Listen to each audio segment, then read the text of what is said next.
Hello students, हम पढ़ रहे हैं लेसन 5 जिसका शीर्षक है जूलिया। और आज हम जो करेंगे वह है भाग 3। तो आज हम इस पाठ का अंतिम पृष्ठ यानी कि अंतिम पेज को करेंगे, जो कि है पेज नंबर 17। तो पेज नंबर 17 को करने से पहले हमने जो पिछले वीडियो में और पिछले क्लास में जो पढ़ा है उसके 2 वाक्यों द्वारा, उस अंतिम वाक्यों द्वारा देखेंगे कि हमने उस लेसन को कहाँ पे छोड़ा था, उस पाठ को कहाँ पर विराम दिया था। तो आइए एक बार रिपीट करते हैं। जूलिया आंसू पीती हुई कांपती आवाज़ में, मुझे अभी तक एक ही बार पैसे मिले थे और वो भी मालकिन ने दिए थे। 3 रूबल, सिर्फ 3 रूबल, ज़्यादा नहीं। ये शब्द, ये वाक्य सुनते हुए गृहस्वामी मालिक क्या करता है, जैसे उसके ऊपर आसमान गिर गया हो, यानी कि जैसे उसको बहुत बड़ा धक्का लगा हो। और वो बोलता है, अच्छा, और इतनी बड़ी बात तुम्हारी मालकिन ने मुझे बताई नहीं। देखो तुम ना, यहाँ तक हमने पढ़ा था, हमने देखा था हिसाब किताब करने के बाद जूलिया के 60 रूबल होते हैं। उसके बाद फिर जो गृहस्वामी होता है उसको कुछ कुछ कारण देते हुए उसके पैसे काटते काटते उसको कितने पैसे का हिसाब देता है। तो कहता है कि तुमने अभी तक, तुम्हारे हिसाब के अनुसार 41 रुपया निकल रहे हैं, तो अब 41 में भी 27 को वो कम करने कहता है। तो बचते हैं कितने, 14 रुपये उसके हिसाब से, यानी 14 रूबल बचते हैं, 14 रूबल। तो फिर जब ये हिसाब सुनती है तो जूलिया के आंसू नहीं रुकने लगते हैं। वो कांपती आवाज़ में बोलती है कि नहीं मालिक, अभी तक मुझे कोई भी पैसे नहीं मिले हैं, सिर्फ 3 रुपये ही मिले हैं, 3 रूबल ही मिले हैं, जो कि मालकिन ने दिए हैं। तब यह गृहस्वामी का जो वाक्य होता है, जो उसने कहा कि मालकिन ने तुम्हें पैसे दिए और तुमने मुझे बताया नहीं, यहीं पर हम लोगों ने इस पाठ को विराम दिया था। अब हम पाठ को आगे पढ़ेंगे, जो कि है पेज नंबर 17। तो आइए पाठ को शुरू करते हैं।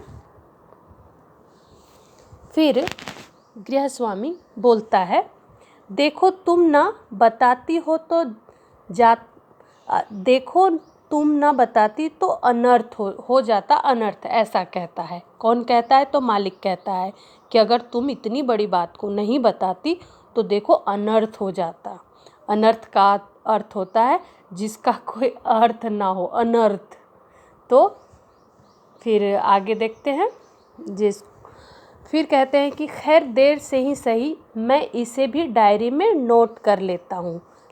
फिर क्या कहता है गृहस्वामी कि अच्छा चलो कोई बात नहीं, देर हुई, लेकिन मैं इसे अपनी डायरी में नोट कर लेता हूँ, यानी कि लिख लेता हूँ।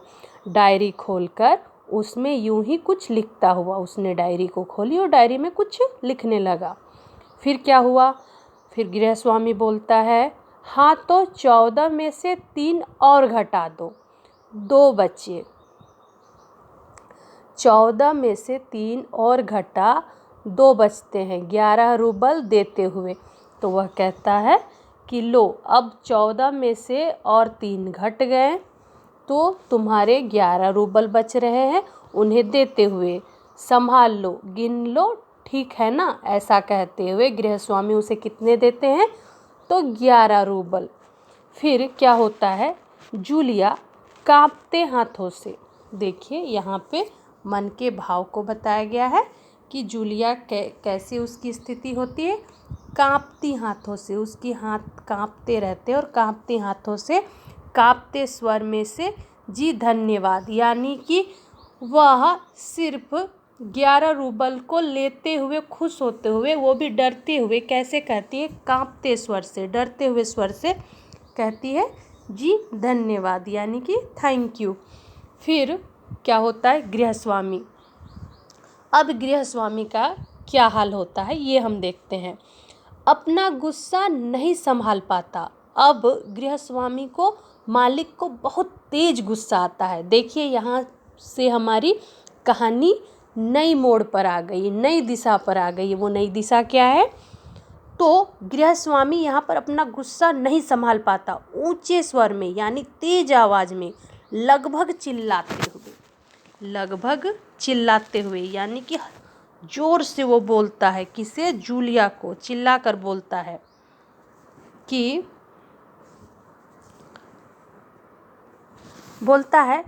तुम मुझे धन्यवाद दे रही हो, यानी कि वो अपनी आवाज़ को क्लियर नहीं कह पा रहा है। तुम मुझे धन्यवाद कह रही हो जूलिया, जबकि तुम अच्छी तरह जानती हो कि मैंने तुम्हें ठग लिया। अब देखिए, हम पिछले पृष्ठ से जो हम पढ़ते आ रहे हैं, जहाँ तक हमने गृहस्वामी को जाना, हमारे मन में गृहस्वामी के प्रति एक अजीब तरह का उसका व्यवहार बना हुआ था, अजीब तरह का उसका चरित्र बना हुआ था। लेकिन यहाँ पे अचानक कहानी ने मोड़ लिया, उसके कैरेक्टर ने मोड़ लिया। किसके कैरेक्टर ने? गृहस्वामी के चरित्र ने। क्या मोड़ लिया? कि वह कह रहा है कि जूलिया तुम मुझे धन्यवाद कहती हो, जबकि वह तुम अच्छी तरह जान रही हो कि मैं तुम्हें ठग रहा हूँ। ठगना का अर्थ होता है मूर्ख बनाना, या फिर किसी पर अन्याय करना, ये भी कह सकते हैं। तो फिर लेखक कहते हैं तुम्हें धोखा दिया, तुम्हारे पैसे हड़प लिए। यहाँ पे देखिए एक शब्द है हड़प लेना, यानी कि होता है छीनना, जिसके हक के चीज़ की ले लेना। यह एक मुहावरा है जिसे कह सकते हैं बेईमानी से अधिकार कर लेना। फिर अगला वाक्य है और तुम इसके बावजूद मुझे धन्यवाद दे रही हो, गुस्से में आवाज़ कांपती हुई किसकी? तो गृहस्वामी की। फिर जूलिया कहती है जी हाँ मालिक। उसके बदले में वह क्या कहती है? हाँ जी हाँ मालिक। गृहस्वामी गुस्से से तुतलाने लगता है। तुतलाने यानी कि तुतलाना कहते हैं जहाँ हमारी आवाज़ साफ ना निकले, उसे तुतलाना कहते हैं। जी हाँ मालिक, जी हाँ। फिर कहता है मालिक कि क्यों जी हाँ फिर गृहस्वामी कहता है कि जी हाँ मालिक, क्यों जी हाँ मालिक। यह गुस्से से गृहस्वामी कहता है कि फिर भी आप जी हाँ मालिक तुम कहे जा रही हो जूलिया, आखिर क्यों? फिर जूलिया जवाब देती है। यहाँ पर हम देख रहे हैं कि जूलिया जवाब देती है, डर जाती है भयभीत स्वर में, डरी हुई और भय के स्वर में, यानी डरने के स्वर में वह कहती है क्योंकि इससे पहले मैंने जहाँ जहाँ काम किया उन लोगों ने तो मुझे एक पैसा तक नहीं दिया, आप कुछ तो पैसे दे रहे हो। तब जूलिया एकदम डरी और भयभीत स्वर में कह रही है कि मालिक मैंने अभी तक जिनके घर में भी काम किया उन्होंने मुझे एक पैसा तक नहीं दिया, आप तो कुछ तो दे रहे हो। गृहस्वामी इस बात को सुनते हुए मालिक क्या करता है?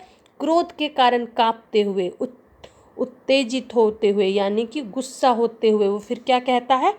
उन लोगों ने तुम्हें एक पैसा तक नहीं दिया जूलिया, मुझे इस बात का जानकर जरा भी आश्चर्य नहीं हुआ।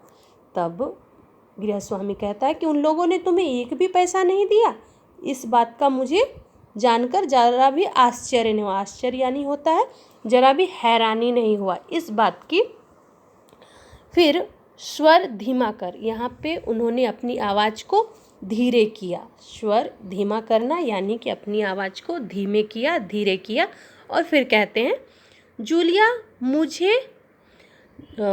मुझे इस बात के लिए माफ़ कर देना कि मैंने तुम्हारे साथ एक छोटा सा क्रूर मजाक किया। यहाँ पे गृहस्वामी कह रहे हैं कि तुम मुझे माफ़ कर देना क्योंकि मैंने तुम्हारे साथ एक छोटा सा क्रूर मजाक, क्रूर मतलब होता है एक गुस्साने वाला या फिर कह सकते हैं कठोर निर्दयी टाइप का एक मजाक किया, उस तरह का कठोर निर्दयी एक मजाक किया छोटा सा। पर मैं तुम्हें सबक सिखाना चाहता हूँ। देखिए यहाँ पे एक शब्द है सबक सिखाना। सबक सिखाना कहते हैं कि दंड देना या फिर कुछ ज्ञान देना, ये कह सकते हैं। तो यहाँ पे कह रहे हैं गृहस्वामी कि मैं तुम्हें एक छोटा सा यह क्रूर मजाक कर रहा था क्योंकि मैं तुम्हें सबक सिखाना चाहता था, तुम्हें मैं दंड देना चाहता था। कि देखो जूलिया, मैं तुम्हारा एक पैसा नहीं मारूंगा यानी कि लूँगा, तुम्हारा एक पैसा भी मैं नहीं लूँगा जेब से निकाल कर। उन्होंने अपने जेब से पैसे निकाले और वो ये कह रहे हैं, ये है तुम्हारे 80 रूबल। 80 रूबल यानी कि हम लोगों ने पहले ही पेज में देखा था कि जूलिया का जो सैलरी यानी कि जो उसका वेतन फिक्स हुआ था वो महीने का 40 रूबल फिक्स हुआ था। तो 2 महीने के हिसाब से 80 रूबल हो रहे थे, जो कि कुछ कट करते करते काटते काटते गृहस्वामी ने उसको कितने 11 रूबल देने की बात आई थी। तो उन्होंने पूरी की पूरी पैसे दी और कहा कि ये जूलिया, ये लो तुम्हारे पूरे पैसे और 80 रूबल मैं अभी इन्हें तुम्हें दूंगा, लेकिन इससे पहले मैं तुमसे कुछ पूछना चाहूँगा।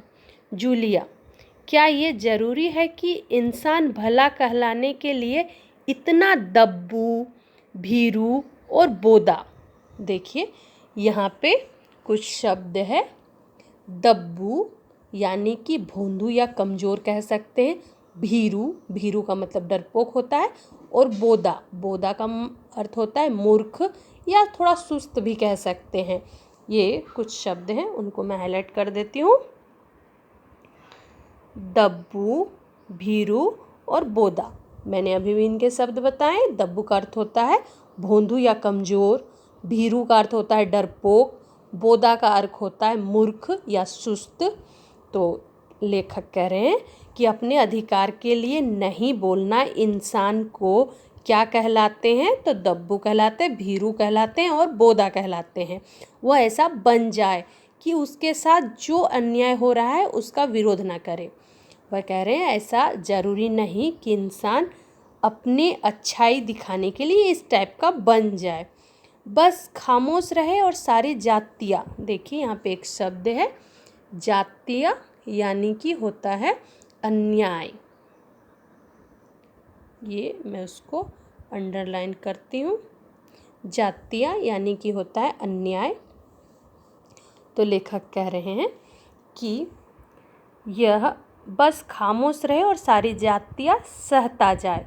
नहीं जूलिया, नहीं, इस तरह खामोश रहने से काम नहीं चलेगा। अपने को बचाए रखने के लिए तुम्हें इस कठोर, क्रूर, निर्मम निर्मम का अर्थ निर्दयी होता है, यहाँ पे मैं हाईलाइट करती हूँ। क्रूर का अर्थ अभी मैंने आपको बताया था, दोनों समानार्थी शब्द ही है, कठोर, क्रूर, निर्मम। तो यहाँ पे तीनों समानार्थी शब्द ही मानेंगे हम। तो फिर लेखक कहते हैं कि अपने आप को बचाए रखने के लिए तुम्हें इस कठोर, क्रूर, निर्मम और हृदयहीन, यहाँ पे एक शब्द है हृदयहीन, उसे कहते हैं जिसके दिल में, मतलब जिसके सीने में हृदय ना हो, दिल ना हो, उसे हृदयहीन कहते हैं। तो कह रहे हैं कि जो हृदयहीन संसार है से लड़ना होगा, अपने दांतों और पंजों के साथ लड़ना होगा, अपने दांतों और पंजों के साथ लड़ना होगा। फिर कह रहे हैं कि पूरी शक्ति के साथ मत भूलो जूलिया, इस संसार में दब्बू और रीढ़ रहित, यहाँ पे एक चीज़ है रीढ़ रहित। रीढ़ रहित का अर्थ होता है जो दुर्बल होता है, कमज़ोर होता है, उसके लिए यह शब्द है। दब्बू का अर्थ अभी आपको मैंने बताया ही है। तो यहाँ पे रीढ़ रहित जो कि कमज़ोर होता है उसके लिए कहा गया है। लोगों के लिए कोई स्थान नहीं है, कोई स्थान नहीं है। तो यानी कि हमने देखा कि जो गृहस्वामी है उन्होंने यह नाटक सिर्फ और सिर्फ जूलिया को सबक सिखाने के लिए, उसके अंदर जो डर की भावना है उसे हटाने के लिए किया। तो हमने इस कहानी के माध्यम से आज यह सीखा या फिर यह देखा कि जो लेखक हैं वह जो हमारी कहानी की मूल कैरेक्टर है, मूल पात्र हैं जूलिया, जो कि एक बच्चों की गवर्नेंस है, उसे मालिक बुलाते हैं और उसे अन्यायपूर्वक उसका वेतन काट लेते हैं। लेकिन डरपोक और दब्बू स्वभाव के होने के कारण जूलिया उनका विरोध नहीं कर पाती है। तब उसके मालिक उसे समझाते हुए कहते हैं कि उन्होंने तो वेतन काटने का सिर्फ नाटक किया था, उसकी सैलरी काटने का सिर्फ नाटक किया था, उसे यह समझाने के लिए कि यह समाज अत्यंत निर्दयी है, यानी कठोर है, पर यहाँ पर अपना हक छीन लेना पड़ता है।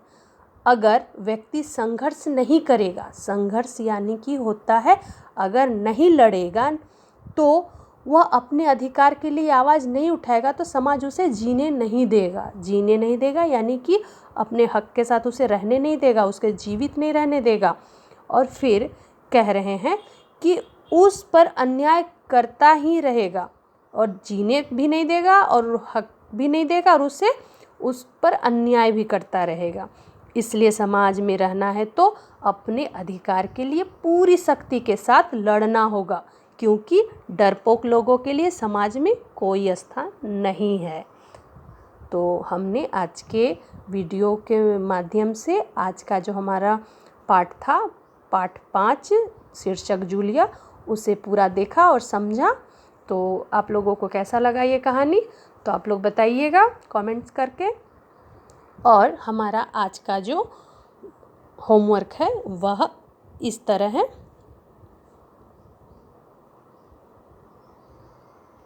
ये जो हमारा यह होमवर्क है आज का वह है क्वेश्चन नंबर 1, सूचना के अनुसार कृत्या कीजिए। क, संजाल पूर्ण करना है। जूलिया के मन में भाव दर्शाने वाले स्वर, यानी कि हम लोगों ने देखा पूरी कहानी में जो हम कोष्टक के अंदर रहता था कि जूलिया ने ये बात कही, कैसे स्वर में कही, कांपते स्वर में, डरे स्वर में, तो वो कितने तरह के वहाँ पे स्वर आए, कैसे कैसे मनोभाव आए, तो उन 4 चीज़ों को लिखने हैं। दूसरा है आपका प्रश्न, ऐसे प्रश्न तैयार कीजिए जिनके उत्तर निम्नलिखित हैं। आपको एक प्रश्न बनाना है जिसका उत्तर ये शब्द होंगे, मतलब आपको 2 वाक्य बनाने हैं। एक वाक्य का जवाब वानिया होगा, दूसरे प्रश्न का जवाब रूबल होगा। ये आपका हुआ, यानी आपको प्रश्न तैयार करना है। और फिर आपको करना है क्वेश्चन नंबर 2। क्वेश्चन नंबर 2 में पाठ में प्रयुक्त अंकों का प्रयोग करके मुहावरे लिखिए।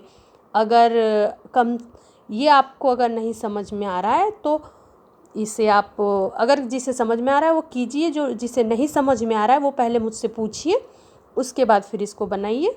और नंबर 3, संक्षिप्त में मैं पहले नंबर 2 को ही बता देती हूँ, यानी कि यहाँ बहुत सारे ऐसे शब्द आए हैं, जैसे 11 का यहाँ हम एक मुहावरा बना सकते हैं। 9 2 11 होना, यानी क्या होता है, भाग जाना। उसी तरह बहुत सारे ऐसे और भी आए हैं, शब्द आए हैं, ऐसे अंक वाले शब्द आए हैं, तो उनको वाक्य में प्रयोग करना है। तो एक मैंने उदाहरण दिया, ऐसे आप देखिए, अगर आपको ऐसे आए तो कम से कम 1 या 2 ऐसे प्रश्न को बनाइए, ऐसे अंक को मुहावरे में प्रयोग कीजिए। नंबर 3 है, एक बार अज्ञान के कारण गरीब को ठग लिया जाता है, यह देखकर मेरे मन में विचार आए। यह आपके मन से लिखना, आपको अपने मन के भाव लिखने हैं। एक बार अज्ञान के कारण गरीब को ठगा जाता है, यह देखकर मेरे मन में विचार उठा, यानी अगर आपके सामने किसी गरीब को अज्ञान के चलते, यानी उसको अगर ज्ञान नहीं है, उसको नॉलेज नहीं है, उसके चलते अगर उसे कोई ठग रहा है, तो यह देखकर आपके मन में क्या चलेगा या फिर कैसा लगेगा, उसे आपको लिखना है कम से कम 3-4 पंक्तियों में। तो आज का प्रश्न आपका है, यही जो मैंने टिक किए हैं यही प्रश्न है। तो आज का वीडियो बस इतना ही, आज के वीडियो में बस इतना ही। चलिए बाय।